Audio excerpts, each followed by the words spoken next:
ನಮಸ್ಕಾರ. ವಿಕೆ ಡಿಜಿಟಲ್ ನ್ಯೂಸ್ಗೆ ಸ್ವಾಗತ. ವೀಕ್ಷಕರಿಗೆಲ್ಲ ನಮಸ್ಕಾರ. ನಾನು ಸಂಧ್ಯಾ. ದೇಶದ ಪ್ರಮುಖ ನಗರಗಳಲ್ಲಿ ಪೆಟ್ರೋಲ್ ಬೆಲೆ ಭಾರಿ ಏರಿಕೆ. ನವದೆಹಲಿ. ದೇಶದ ಗ್ರಾಹಕರಿಗೆ ಕೇಂದ್ರ ಸರ್ಕಾರ ಸೋಮವಾರ ಬೆಳ್ಳಂಬೆಳಗ್ಗೆ ಮತ್ತೊಂದು ತೀವ್ರ ಶಾಕ್ ನೀಡಿದೆ. ಕೇವಲ 10 ದಿನಗಳ ಅವಧಿಯಲ್ಲಿ ಇದು 4ನೇ ಬಾರಿ ದರ ಏರಿಕೆಯಾಗಿದ್ದು, ಈ ಬಾರಿ ಪೆಟ್ರೋಲ್, ಡೀಸೆಲ್ ಬೆಲೆಯನ್ನು ಹೆಚ್ಚಿಸಲಾಗಿದೆ.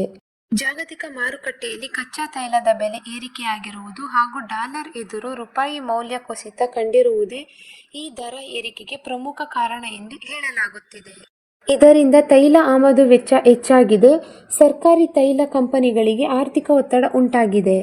ಈ ಹಿನ್ನೆಲೆ ಬೆಲೆ ಏರಿಕೆ ಅನಿವಾರ್ಯವಾಗಿತ್ತು ಎಂದು ಕೇಂದ್ರ ಸರ್ಕಾರ ಸಮರ್ಥಿಸಿಕೊಂಡಿದೆ.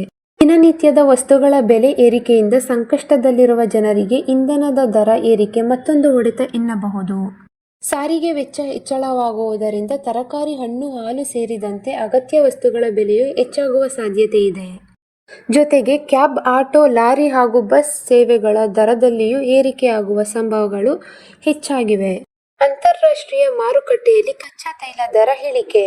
ಇತ್ತ ಅಂತಾರಾಷ್ಟ್ರೀಯ ಮಾರುಕಟ್ಟೆಯಲ್ಲಿ ಕಚ್ಚಾ ತೈಲದ ಬೆಲೆ ಗಣನೀಯವಾಗಿ ಇಳಿಕೆಯಾಗಿದ್ದು, ಭಾರತದಲ್ಲಿ ಪೆಟ್ರೋಲ್ ಮತ್ತು ಡೀಸೆಲ್ ದರಗಳು ಇಳಿಯುವ ಬದಲು ಏರಿಕೆಯಾಗುತ್ತಿದೆ.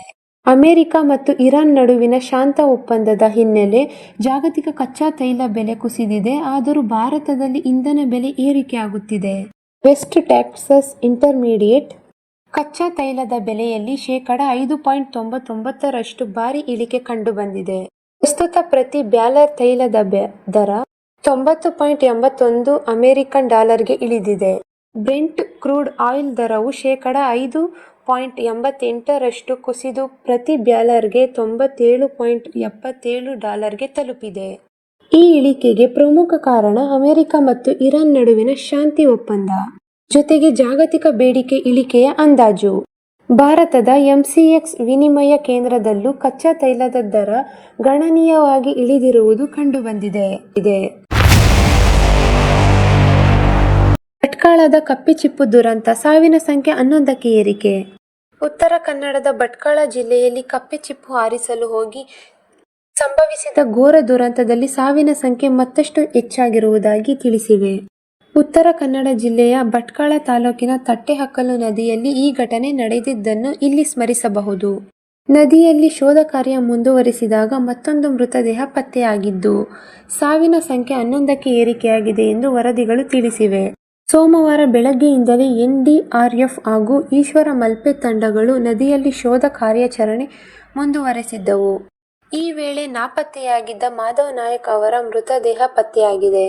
ಇನ್ನೂ ಒಬ್ಬರು ನಾಪತ್ತೆಯಾಗಿದ್ದು, ಅವರಿಗಾಗಿ ಶೋಧ ಕಾರ್ಯ ಮುಂದುವರೆದಿದೆ. ಮೃತರಾದ ಮಾಧವ್ ನಾಯಕ್ ಹಾಗೂ ಲಕ್ಷ್ಮೀ ನಾಯಕ್ ದಂಪತಿ ಇಬ್ಬರು ನೀರು ಪಾಲಾಗಿದ್ದು, ಅವರ ಮಕ್ಕಳಾದ 23 ವರ್ಷದ ದರ್ಶನ್ ಮತ್ತು 20 ವರ್ಷದ ಕೀರ್ತನ ಅನಾಥರಾಗಿದ್ದಾರೆ. ಇದು ಈವರೆಗಿನ ಸುದ್ದಿಗಳು. ಮತ್ತಷ್ಟು ಸುದ್ದಿಗಳಿಗಾಗಿ ನೋಡ್ತಾ ಇರಿ ವಿಕೆ ಡಿಜಿಟಲ್ ನ್ಯೂಸ್.